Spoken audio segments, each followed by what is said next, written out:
मलिर के घग्गर में हाजी जंगी खान गोट की मकीन मासूम 9 साला यास्मीन गुज़िश्ता 1 साल से जानलेवा मर्ज कैंसर में मुब्तला है, जो कि ज़िंदगी और मौत की कशमकश में है। वालिदैन ने अपनी तमाम जमा पूंजी अपनी बेटी के इलाज में सर्फ कर दी, लेकिन उनकी तबीयत संभलने के बजाय बिगड़ती चली जा रही है। इस वक्त यास्मीन के घर में भूख, अफलास और फाकों के डेरे हैं। इस सिलसिले में वश न्यूज़ की टीम से बात करते हुए यास्मीन के वालिद का कहना था कि साल कबल उनकी बेटी को सर पर एक दाना हुआ था, जो बढ़ने लगा। घग्गर के प्राइवेट क्लिनिक के डॉक्टर के पास ले गए, जिन्होंने इस दाने को काट दिया, जिसके बाद यास्मीन की हालत तशवीशनाक हो गई है। दोबारा थी ये तो ट्रामा सेंटर वेंदे पियूं तो आखिर असां केस कोनी, जिसां दाख़िल हूं जना चो उन्हीं वेंदे पियूं तो आखिर असां केस कोनी।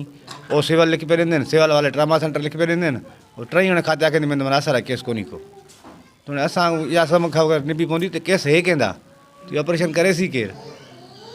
हाँ महिरबानी कर जेका थी सके असांजी मदद करो।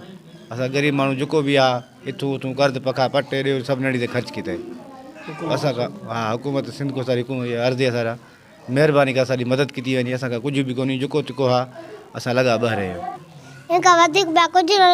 पट्टी वरी वेट छोड़स अगर सही तो ऐसी ना सुबह यामी पट्टी मटवानी और मटवा में रखे ना ख्याल मेरा कैसे कोनी को मेरे खुआ लग ब्याह डॉक्टर हुंडे वनियो हुंडे गुस्से में रखे उन्हें डॉक्टर कौन है और सुबह ही गुस्से पर कटवा से और गुस्से से चालिए बात करो बिछा भाग ऑपरेशन करे सु तो कितु से तो उन्हें जो पट्टी राखी रक्त कौन पे भी है और आखिर में ऑपरेशन न करे फा केर भी है रहम करे मेरी न्याणी दा इलाज करवावे। मेरी न्याणी तमाम तंग है। मेरी न्याणी जंहिंमहिल पट्टी खोलंदे हूं तीअं खूना खून है बुधी। बाकी छोकरी मेरी जा कंहिं भी डॉक्टर न रखे, कोई भी इलाज नहीं पिया करेंदा। इलाज होंदे भी मेरी न्याणी का इहो हाल थी गए। मेरी न्याणी दा कोनी हाल सो को कीअं अखंदा पे जना वेंदे पियो जना आखंदे पे असां का इलाज कोनी वेंदे ट्रामा सेंटर तो आखंदे तो जना दा मसले जना वेंदे तो सेवल दा मसले। हुन इहो महीना थी गया जना वाले आख्या खून कोनी, अब खून खणी अचो त असां छोकिरी खे खून चाढ़ियूं।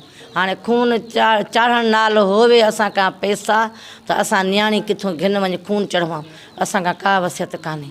उन्होंने मजीद कहा कि वो मजदूरी करते हैं, जिससे घर का गुजारा बामुश्किल से हो पाता है, जिसकी वजह से अब बेटी के मजीद इलाज से कासिर हूँ। उन्होंने हुकूमत सिंध, इंसानियत के अलंबरदार तंजीमों और मुखैर हजरात से अपील की है कि खुदारा मेरी बच्ची कैंसर के मर्ज में मुब्तला है, जिसको इलाज की इंतहाई ज़रूरत है, और इस कर्ज से मेरी बच्ची की मदद की जाए।